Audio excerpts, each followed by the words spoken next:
Assalamualaikum warahmatullahi wabarakatuh.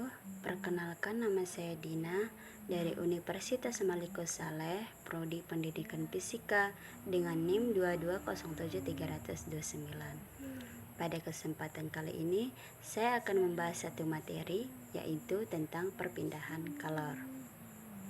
Perpindahan kalor adalah proses perpindahan energi atau suhu dari suatu benda.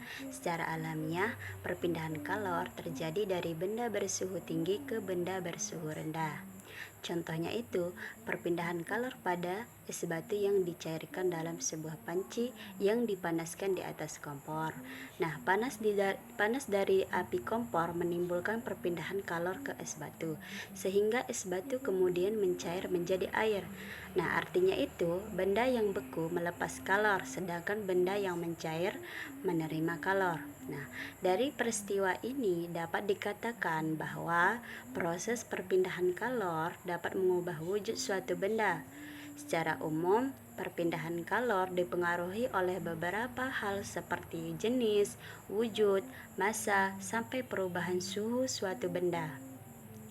Perlu kita ketahui juga bahwa kalor tidak dapat diukur langsung, melainkan harus dihitung besaran kalor dinyatakan dalam satuan joule atau kalori. Nah, setelah kita mengetahui apa itu perpindahan kalor, lantas bagaimana proses perpindahan kalor tersebut?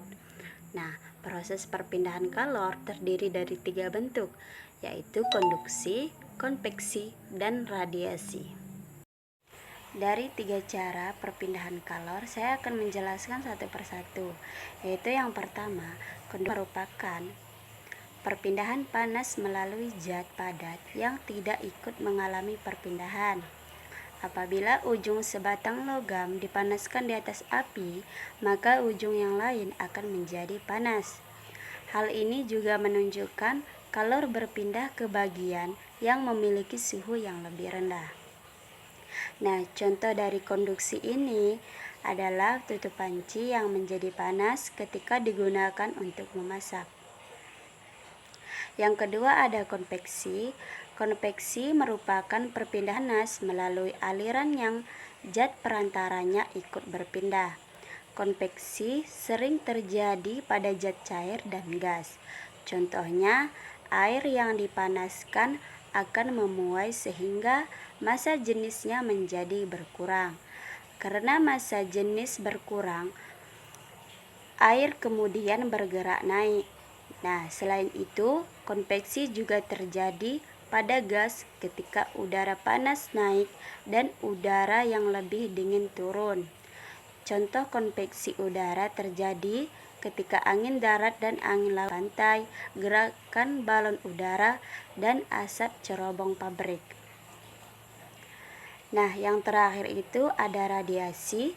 Radiasi merupakan perpindahan kalor zat perantara atau pancaran.